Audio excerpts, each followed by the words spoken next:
Hi കൂട്ടുകാരെ, പുതിയൊരു വീഡിയോയിലേക്ക് എല്ലാവർക്കും സ്വാഗതം. അങ്ങനെ ശിവാനി തൻ്റെ കയ്യിൽ കിട്ടിയ സാധനങ്ങളെല്ലാം എറിഞ്ഞൊടിച്ചും കൊണ്ടിരിക്കുകയാണ് കേട്ടോ. ബഹളം കേട്ട് പുറത്തു നിന്നും ചന്ദ്രയും അതുപോലെ തന്നെ അശോകനും എന്താ അവിടെ സംഭവിക്കുന്നത്, ഏട്ടനവിടെ ഇരിക്കുക, ഞാനൊന്ന് പോയി നോക്കട്ടെ എന്ന് പറഞ്ഞിട്ട് ചന്ദ്ര അങ്ങോട്ടേക്ക് ഓടിച്ചെല്ലാണ് കേട്ടോ. ഉടൻ തന്നെ കാണുന്ന കാഴ്ച തന്നെ ഞെട്ടിപ്പിക്കുന്ന ഒരു കാഴ്ചയാണ് കേട്ടോ. അതായത് തൻ്റെ അമ്മയെ ശിവാനി രേണുകയെ അടിക്കാൻ ഒരുങ്ങുന്ന ആ ഒരു സീനായിരിക്കട്ടോ ഇത് കാണുന്ന ചന്ദ്രൻ. നീ എന്താണ് ശിവാനി ചെയ്യുന്നത്?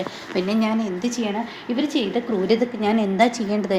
എന്നെ ഒരിക്കലും ഇവർ എൻ്റെ സ്വഭാവത്തിൽ നിന്ന് മാറ്റം വരുത്താൻ ഇവർ സമ്മതിക്കില്ല. അത് കേൾക്കുമ്പോഴേക്കും അശോകൻ ചേറുന്തി അങ്ങോട്ടേക്ക് എത്തണം കേട്ടോ. എന്താണ് ഇവിടുത്തെ പ്രശ്നം എന്ന് അശോകൻ ചോദിക്കുകയാണ്. അത് കേട്ടോടെ തന്നെ പറയാണ്, എന്താ പ്രശ്നം എന്നോ, ഇവള് ഈ നിൽക്കുന്ന എൻ്റെ അമ്മ എന്ന് പറയുന്നവർ നിധിയെ പോലീസ് സ്റ്റേഷനിൽ കയറ്റിച്ചിരിക്കുന്നു. അത് കേട്ടോടെ തന്നെ ചന്ദ്രി പറയണേ, എന്തിനാ എൻ്റെ കുഞ്ഞിനെ നിങ്ങളിങ്ങനെ കഷ്ടപ്പെടുത്തുന്നത്? എൻ്റെ കുഞ്ഞ് നിങ്ങളോട് എന്ത് ദ്രോഹമാണ് ചെയ്തത്? അത് തന്നെയാണ് ഞാനും ചോദിക്കുന്നത്. എന്നെ പ്രണവും പാറവും സ്വീകരിക്കാത്തതിന് ഇവിടെ നിധി എന്ത് തെറ്റ് ചെയ്തു എന്നാണ് ഞാൻ ഇവിടെ ചോദിക്കുന്നത്. ഇപ്പോൾ ഞാൻ ഈ അവസ്ഥയിലാവാനുള്ള കാരണം ഞാൻ ഈ പറയുന്ന നിധിയുടെ മുന്നിലോട്ട് അറിയാതെ ചെന്ന് വീണതാണ്. അതുകൊണ്ടാണ്. അവിടെ നിധി കുറ്റക്കാരിയല്ല. പക്ഷെ എൻ്റെ അമ്മ എന്ത് ചെയ്തിരിക്കുന്നു? നിധിയുടെ പേരിൽ കേസ് കൊടുത്തിരിക്കുകയാണ്. അത് കേട്ടോട് തന്നെ ചന്ദ്ര പറയണേ, എന്തിനാ രേണു നീ എൻ്റെ മകളെ എങ്ങനെ ബുദ്ധിമുട്ടിക്കുന്നു? പിന്നെ ഞാൻ എന്താ വേണ്ടത്? നിങ്ങളുടെ മകൾക്ക് ഭർത്താവും കുടുംബവും ഒക്കെ ഉണ്ട്. എന്നാൽ എൻ്റെ മകൾക്ക് ഇപ്പോൾ എന്താ ഉള്ളത്? അപ്പോൾ തന്നെ ശുഖം പറയണേ, ഇവളുടെ കയ്യിലിരിപ്പ് കൊണ്ടാണ്. അത് കേട്ടോട് തന്നെ ശിവാനി പറയുന്നത് ശരിയാണ്, എൻ്റെ കയ്യിലിരിപ്പ് കൊണ്ട് തന്നെയാണ്. അച്ഛൻ പറഞ്ഞത് ശരിയാണ്, എൻ്റെ കയ്യിലിരിപ്പ് കൊണ്ടാണ് ഇങ്ങനെയൊക്കെ ആയത്. അതുകൊണ്ട് എന്നെ പ്രണവും ഈ പറയുന്ന പാറു ആൻറ്റിയെ സ്വീകരിക്കാത്തത് നിധിയുടെ കുറ്റമല്ല. നിധിയുടെ പേര് കേസ് കൊടുക്കേണ്ടത് ഒരുപാട് തവണ ഇവരോട് ഞാൻ പറഞ്ഞിട്ട് ഇവർ കേൾക്കാതെ കണ്ട് കേസ് കൊടുത്തു. ഭാഗ്യവശാൽ എനിക്ക് ആ ഒരു പോലീസ് സ്റ്റേഷനിൽ വിളി വന്നതുകൊണ്ട് തന്നെ ഞാൻ അവിടെ പോവുകയും നിധിയെ രക്ഷിക്കുകയൊക്കെ ചെയ്തു. അല്ലായിരുന്നെങ്കിൽ നിധി ഇപ്പോൾ കൊലക്കുറ്റത്തിന് ജയിലിൽ പോയി കിടക്കേണ്ടി വന്നിരുന്നു എന്നൊക്കെ ഇങ്ങനെ പറയണേട്ടോ. അപ്പോൾ ഉടൻ തന്നെ മോളെ എന്നാലും എന്ന് പറയണേട്ടോ.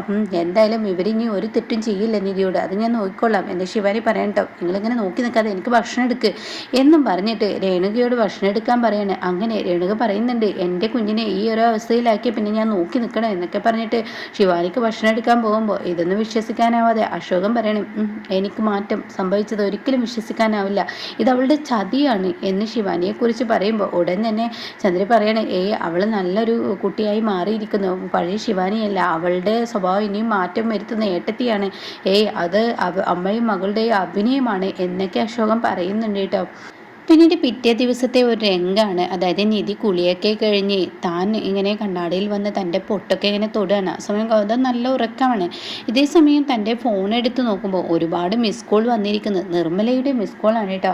നിർമ്മല നിൽക്കുന്ന ആശ്രമത്തിൽ നിന്ന് വിളിച്ചിരിക്കുകയാണ്. അപ്പോൾ ഉടൻ തന്നെ നിർമ്മലയുടെ ഫോണിലോട്ട് തിരികെ വിളിക്കുകയാണ് നിധി. അതെന്താ ഫോൺ എടുക്കാത്ത എന്ന് പറഞ്ഞിട്ട് വിളിച്ചതിന് മുകളിലൂടെ നിധി ഒരുപാട് തവണ വിളിച്ച് നോക്കുന്നുണ്ട്. അപ്പോഴും ഫോൺ എടുക്കുന്നില്ല. അപ്പോൾ അങ്ങനെ നിധി തന്നെ പറയണേ, എന്താണ് നിർമ്മല ആൻറ്റി ഫോൺ എടുക്കാത്തത്? മനുഷ്യനാകെ ടെൻഷനാവുന്നത്, എന്താണ് നിർമ്മലാൻറ്റി ഫോൺ എടുക്കാത്തത് എന്നൊക്കെ ഇങ്ങനെ പറയുന്നുണ്ട് കേട്ടോ. അതേസമയം എന്തായാലും റിസപ്ഷനിലോട്ട് വിളിച്ച് നോക്കാം എന്ന് പറഞ്ഞിട്ട് നിധി പിന്നീട് നിർമ്മല നിൽക്കുന്ന ആ ഒരു സ്ഥാപനത്തിൻ്റെ റിസപ്ഷനിൽ വിളിക്കുകയാണ് കേട്ടോ. അപ്പോൾ ഉടൻ തന്നെ അത് ആരാണെന്നൊക്കെ ചോദിക്കുമ്പോൾ നിധിയാണ്. നിർമ്മല എന്ന ആ സ്ത്രീയുടെ ഫോണിലോട്ട് വിളിച്ചിട്ട് കിട്ടുന്നില്ലല്ലോ. അയ്യോ, ഇന്നലെ തുടങ്ങിയ നിങ്ങൾക്ക് വിളിയാണ്, എന്താ നിങ്ങളുടെ ഫോണ് എടുക്കാത്തത്? നിങ്ങൾക്ക് ഇന്നലെ തുടങ്ങിയ വിളിയാണ്. അപ്പോൾ അത് കേട്ടോടെ നിധി എന്ത് പറ്റിയെന്ന് ചോദിക്കുകയാണ് കേട്ടോ. നിർമ്മലയ്ക്ക് സുഖമല്ലാതെ ആസ്പത്രിയിൽ കൊണ്ടുപോയിരിക്കുന്നു. അത് കേട്ടത് അയ്യോ എൻ്റെ ആൻറ്റിക്ക് എന്ത് പറ്റി എന്ന് നിലവിളിക്കുക. അപ്പോഴേക്കും ഗൗതം പതിയെ ഉറക്കത്തിൽ നിന്ന് എന്തിനാ നിധി കരയുന്നു എന്നുള്ള ഭാവത്തിൽ പതിയെ എണീക്കുകയാണ് കേട്ടോ. അപ്പോൾ ഉടൻ തന്നെ നിധി ചോദിക്കുകയാണ്, എൻ്റെ ആൻറ്റിക്ക് എന്താ പറ്റിയത്? നിർമ്മലാമ്മക്ക് എന്ത് പറ്റി? എന്തൊക്കെയാണ് ചോദിക്കുന്നുണ്ട് കേട്ടോ. അപ്പോൾ ഉടൻ തന്നെ അവർ പറയണം എന്തെന്ന് അറിയില്ല, ഇന്നലെ അവർ പെട്ടെന്ന് തലയേറ്റി വീഴുകയോ ഹോസ്പിറ്റലിലോട്ട് കൊണ്ടുപോവുകയോ. നിധി ചോദിക്കുക ഏത് ഹോസ്പിറ്റൽ എന്നൊക്കെ ചോദിക്കുമ്പോൾ ഹോസ്പിറ്റലിൻ്റെ പേരും കാര്യങ്ങളും ഡീറ്റെയിൽസൊക്കെ പറഞ്ഞു കൊടുക്കുന്നുണ്ട് കേട്ടോ. ഇതേ സമയം ഗൗതം ഉറക്കത്തിൽ നിന്ന് എണീറ്റിട്ട് പെട്ടെന്ന് നിധിയുടെ അരികിലോട്ട് ഓടിച്ചില്ലാണ്. എന്താ നിധി, ആർക്കാണ്, എന്താ കുഴപ്പം, എന്താ നീ സംസാരിച്ചിരുന്നത്, ആര് ഹോസ്പിറ്റലിൽ കൊണ്ടുപോയി എന്നൊക്കെ നീ പറഞ്ഞത്? അത് കേട്ടോടെ തന്നെ നിർമ്മലാമ്മക്ക് സുഖമില്ല, ഒരുപാട് തവണ ഇന്നലെ നമ്മുടെ ഫോണിലോട്ട് വിളിച്ചിട്ടുണ്ട്, പക്ഷേ ഉറക്കത്തിൽ പെട്ടത് കൊണ്ട് തന്നെ അറിഞ്ഞില്ല.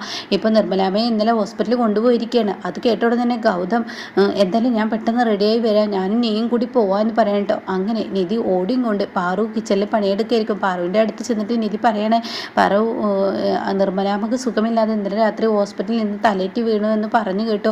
അപ്പോൾ അതുകൊണ്ട് ഞാൻ അങ്ങോട്ടേക്ക് പോവുകയാണ് എന്ന് പറയണം കേട്ടോ. ഇത് കേട്ട ഉടനെ നീ എന്താ ഈ പറയുന്നത്, നിർമ്മലയ്ക്ക് എന്തെങ്കിലും കുഴപ്പമുണ്ടോ? അതൊന്നും എനിക്കറിയില്ല. ഞാനിപ്പോൾ റിസപ്ഷനിൽ വിളിച്ചിട്ട് ചോദിച്ചപ്പോൾ എന്നോട് പറഞ്ഞതാണ്. ഇന്നലെ എൻ്റെ ഫോണിലോട്ട് ഒരുപാട് തവണ വിളിച്ചു ഉത്തരേ, പക്ഷേ ഞാൻ അറിഞ്ഞില്ല. ഞാൻ എന്തായാലും പോയി നോക്കട്ടെ എന്ന് പറയണേ. ഉടൻ തന്നെ ഗൗതം ഉണ്ടോ നിൻ്റെ കൂടെ എന്ന് ചോദിക്കണം. ആ ഉണ്ടല്ലോ, ഗൗതമും ഉണ്ട് എന്ന് പറയണേ. നിധി, ഞാനെല്ലാം ഇങ്ങനെ മനസ്സ് പിടിവിട്ട് പോവുകയാണ്. ഓരോ ദിവസം ജീവിക്കുന്നത് എൻ്റെ മനസ്സിൽ ഓരോ ടെൻഷനുമായിട്ടാണ്. എന്നെൻ്റെ മകൻ ഈ രഹസ്യം അറിയുമെന്നുള്ള പേടി കൊണ്ടാണ്. അതുകൊണ്ട് നീ ഗൗതമിനെ കൊണ്ടുപോകണ്ട. അത് കേട്ടോടെ തന്നെ നിധി പറയണം, ഞാൻ ഗൗതമിനെ കൊണ്ടുപോകില്ല, ഗൗതം എൻ്റെ കൂടെ വരുന്നതാണ്.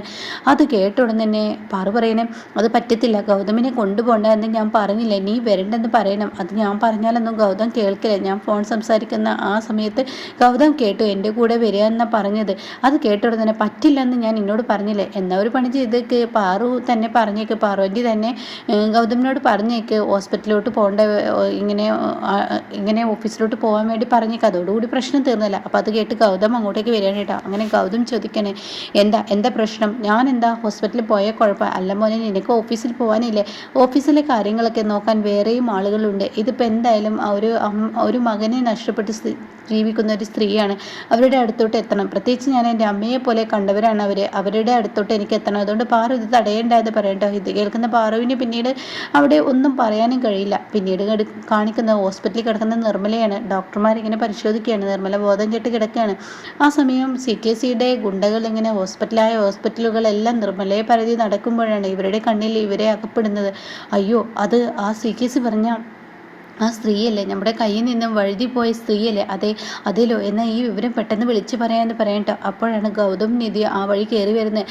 അങ്ങനെ ഗൗതം നിധിയും ചോദിച്ചറിഞ്ഞ് എവിടെയാണ് നിർമ്മല കിടക്കുന്നത് എന്നൊക്കെ പറഞ്ഞിട്ട് അവരുടെ അടുത്തോട്ട് എത്തണിട്ടോ. ഉടൻ തന്നെ നിർമ്മല ഇന്ന ഭാഗത്ത് കിടക്കുന്നുണ്ട് എന്ന് അവിടെ നിന്നും പറയുകയാണ്. പിന്നീട് നിർമ്മലയുടെ അരികിലോട്ട് എത്താണ്. ഉടൻ തന്നെ ഡോക്ടർ എന്ത് പറ്റി, എൻ്റെ നിർമ്മലാമ്മക്ക് എന്ത് പറ്റി എന്ന് രണ്ടുപേരും ആവർത്തിച്ച് ചോദിക്കുമ്പോൾ ഡോക്ടർ പറയുന്നത്, ഇവർ എത്രയോ ദിവസങ്ങളായി ഭക്ഷണം കഴിച്ചിട്ട്, ഇവർ എത്രയോ ദിവസങ്ങളായി ഉറങ്ങിയിട്ട്, ഭക്ഷണവും വെള്ളവും ഊണും ഉറക്കവും ഒന്നും ഇല്ലാത്തതുകൊണ്ട് ഇവരുടെ ശരീരത്തിന് മൊത്തം ക്ഷീണിച്ചിരിക്കുന്നു. അതുകൊണ്ടുള്ള പ്രശ്നങ്ങളാണ്. ഇവർ പിന്നെ ഈ ഉറക്കത്തിലും മയക്കത്തിലും ഏത് സമയത്തും ചോദിക്കുന്ന എൻ്റെ മകൻ എന്ന ആ വാക്ക് മാത്രമേ ഉള്ളൂ.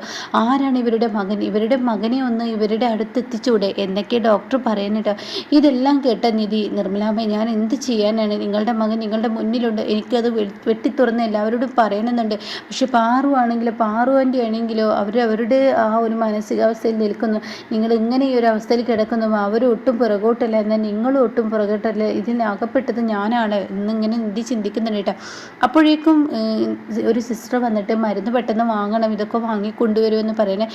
അങ്ങനെ ആ മരുന്ന് മേടിക്കാൻ ഗൗതം പോവാണ് കേട്ടോ. ഇതേ സമയം നിധിയാണെങ്കിൽ നിർമ്മലാമ്മേ എന്ന് പറഞ്ഞിട്ട് പതിയെ ഇങ്ങനെ വിളിക്കുകയാണ്. അപ്പോൾ നിർമ്മല ഇങ്ങനെ പതിയെ കണ്ണ് തുറക്കണം. അപ്പോൾ നിർമ്മല കണ്ണ് തുറക്കുമ്പോൾ എൻ്റെ മോനെ എവിടെ നിധി, എൻ്റെ മോനെ നീ കൊണ്ടുവന്നു, എൻ്റെ മോനെ എവിടെ എന്നൊക്കെ ചോദിച്ചാണ് കേട്ടോ. ഇത് കേൾക്കുന്ന നിധിക്ക് സങ്കടം വരും. നിധി പറയണേ, എൻ്റെ നിർമ്മലാമ്മ, നിങ്ങൾ എന്നെ ഇങ്ങനെ സങ്കടത്തിലാക്കരുത്. നിങ്ങളിങ്ങനെ ഈ ഒരു ചോദ്യം ചോദിക്കുമ്പോൾ ഞാൻ വല്ലാത്ത വിഷമത്തിലാണ്. ഞാൻ മരണം മുന്നിൽ കണ്ട് കിടക്കുന്ന ഒരു സ്ത്രീയാണ് എന്ന് നിർമ്മല പറയാണ്. നിധി, എനിക്കെൻ്റെ മകനെ കാണണം. ഗൗതം വന്നില്ലേ? വന്നിട്ടുണ്ട്, മരുന്ന് വാങ്ങാൻ പോയിരിക്കുകയാണ്. അപ്പോൾ ഗൗതം മരുന്ന് വാങ്ങി തിരികെ വരികയാണ് കേട്ടോ. ഇതേ സമയം നിധി പറയണേ, എന്തിനാ എന്നെ ഇങ്ങനെ സങ്കടപ്പെടുന്നത്? നിർമ്മലാമ്മയും പാറുവിൻ്റെ ഇടയിൽ ഞാനാണ് ഇങ്ങനെ കഷ്ടപ്പെടുന്നത്. നിങ്ങൾ രണ്ടുപേരും എന്നെ വല്ലാതെ സമ്മർദ്ദം ചെലുത്തുകയാണ് എന്നൊക്കെ പറയുമ്പോൾ ഉടൻ തന്നെ നിർമ്മല പറയണേ, ഇനി എനിക്ക് പിടിച്ചു നിൽക്കാൻ കഴിയില്ല. മരിക്കുന്നതിന് മുന്നേ എൻ്റെ മകൻ, ഞാനാണ് അവൻ്റെ അമ്മ എന്നുള്ള സത്യം അറിഞ്ഞിട്ട് മരിക്കണം എന്നുള്ളതാണ് എൻ്റെ ആഗ്രഹം എന്ന് പറയുന്നത് ഗൗതം അങ്ങ് കേൾക്കണം കേട്ടോ.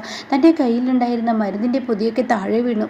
തൻ്റെ കൈകാലുകൾ മൊത്തത്തിൽ വിറയിൽ വരികയാണ്. ഗൗതമിൻ്റെ ഉള്ളിലൂടെ കടന്നു പോകുന്ന ആ സത്യം, അതായത് അന്ന് തൻ്റെ അമ്മ അരികത്ത് വരുമ്പോൾ എൻ്റെ പെറ്റമ്മ വരുന്നത് പോലെ ഒരു അമ്മയുടെ സ്നേഹം കിട്ടുന്നത് പലവട്ടങ്ങളായി ഗൗതം നിർമ്മലയോട് തന്നെ പറഞ്ഞത്.